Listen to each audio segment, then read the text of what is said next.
साथ संगत जी प्यार से कहना, साथ संगत जी आज ये समागम बाबा हरदेव सिंह जी महाराज को समर्पित है। आइए उनको श्रद्धांजलि दें। क्या दूं तुमको श्रद्धांजलि में, क्या भेंट करूं श्रद्धा के सुमन। हे युगदृष्टा हरदेव जी तुमको कोटि बार नमन। तुम नया जो करना चाहते थे, तजपूर नए का वरण किया।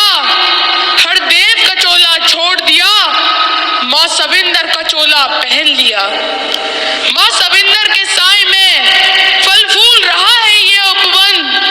हे युगदृष्टा हरदेव जी तुमको कोटि बार नमन। बोलिए सद्गुरु माता सविंदर हरदेव जी महाराज की जय। साथ संगत जी एक इंसान बस में चढ़ता है और बस की छत पे हाथ मार के लोगों का ध्यान केंद्रित करता है और कहता है, भाइयों बहनों बस चलने में थोड़ी ही देर बाकी है। यह है मेरे पास मशहूर बम, जिस किसी को चाहिए अपनी सीट से आवाज दे। कंपनी वालों का प्रचार और आप लोग का फायदा। साथ संगत जी यहाँ कंपनी का प्रचार नहीं है, हाँ पर आप लोग का फायदा जरूर है, क्योंकि आज तक आप इस परमपिता परमात्मा को प्राप्त नहीं कर पाए। हाँ पर आज कर सकते हो। साथ संगत जी अगर सतयुग में इंसान की प्यास पानी से बुझती थी तो आज भी पानी से ही बुझती है। अगर सतयुग में इंसान की भूख भोजन से मिटती थी तो आज भी भोजन से ही मिटती है। अगर सतयुग में इंसान ज्ञान को प्राप्त करके मुक्त हो जाता था तो क्या आज वो बिना ज्ञान के मुक्त हो जाएगा? बिल्कुल नहीं। साथ संगत अगर पूरी कचौड़ी का टिफिन अगर हम सिर पे लेके घूमेंगे तो उससे क्या इंसान की भूख मिट जाएगी? बिल्कुल नहीं। साथ संगत इंसान की भूख मिटाने के लिए वो पूरी कचौड़ी का टिफिन खोल के पूरी कचौड़ी खाना पड़ेगा, उससे इंसान की भूख मिटेगी। तो कहने का भाव ये साथ संगत, अगर हम राम का नाम लेने से राम नहीं मिलता, ये राम ये ज्ञान तो गुरु की शरण में आके मिलता है। ज्ञान के बाद सासंगत मिलती है और सासंगत की बाद सासंगत प्यारी लगती है। कबीर जी के मन में भी यही ध्यान आया, जब आया बुलावा राम का, दिया कबीरा रोए, जो सुख साधु संगत में सो बैकुंठ ना होए।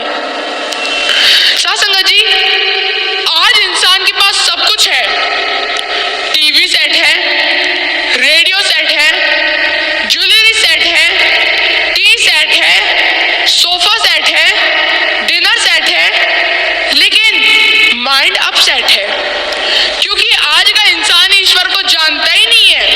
इसलिए मैं कहता हूं कि गुरु ही ब्रह्म है, क्योंकि शास्त्रों में लिखा है कि गुरु ब्रह्मा गुरु विष्णु गुरुर्देवो महेश्वरः गुरु साक्षात् पार ब्रह्म तस्मै श्री गुरुवे नमः।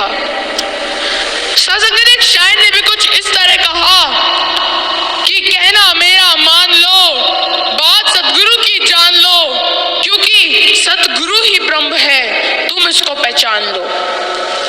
साथ संगत जी जब राम आए तो राम की कदर नहीं की, आज राम नवमी मनाते हैं। जब कृष्ण जी आए तो कृष्ण जी की कदर नहीं की, आज कृष्ण जन्माष्टमी मनाते हैं।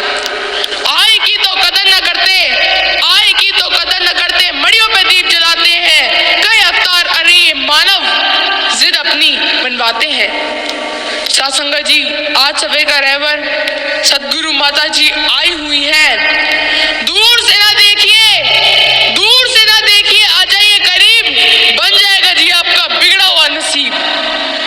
साथ संगत जी मुझे एक छोटा बच्चा समझ के हल्के में मत लेना, इस पे गौर करना। जब आत्मा परमात्मा से मिल जाती है तो साथ संगत जी झूम उठती है। मुसीबत आ नहीं सकती जहां गुणगान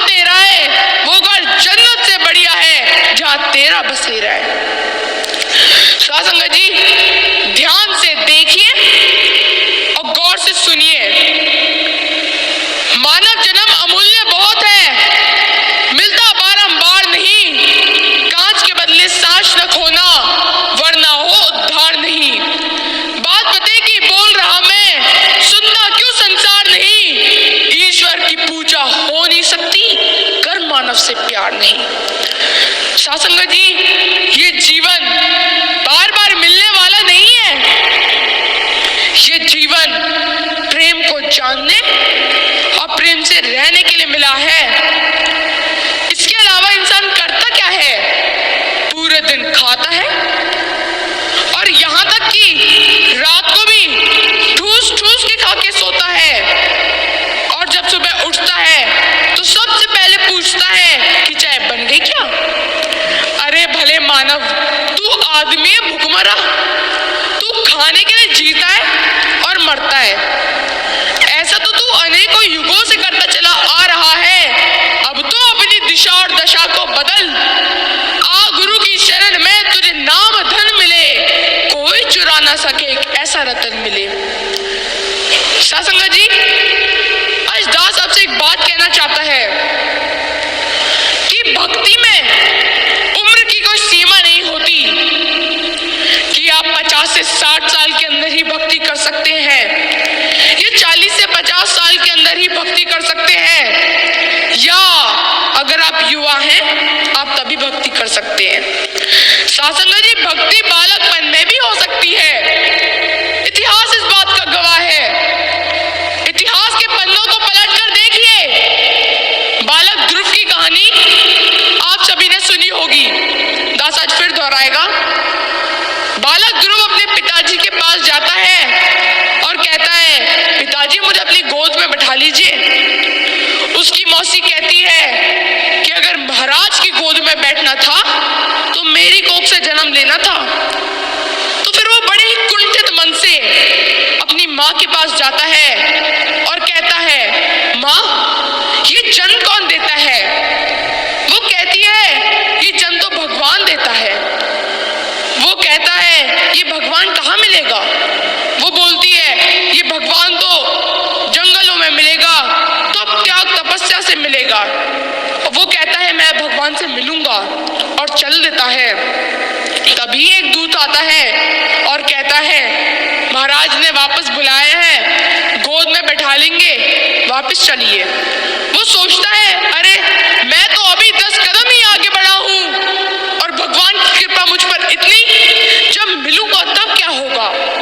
मना करके चल देता है। दोबारा एक दूत आता है और कहता है, चलिए आधा राजपाट दे देंगे, गोद में भी बैठा लेंगे, वापस चलिए। वो सोचता है, अरे मैं तो अभी 15 कदम ही आगे बढ़ा हूं और भगवान की कृपा मुझ पर इतनी, जब मिलूंगा तब क्या होगा? मना करके चल देता है। दोबारा एक दूत आता है और कहता है, चलिए पूरा राजपाट दे देंगे, गोद में भी बैठा लेंगे, वापस चलिए। वो मना कर देता है। छोड़ दी अपनी किश्ती तेरे नाम पर, अब किनारे लगाना तेरा काम है। मेरा मालिक है तू, मालिक है दो जहां, मेरी बिगड़ी बनाना तेरा काम है।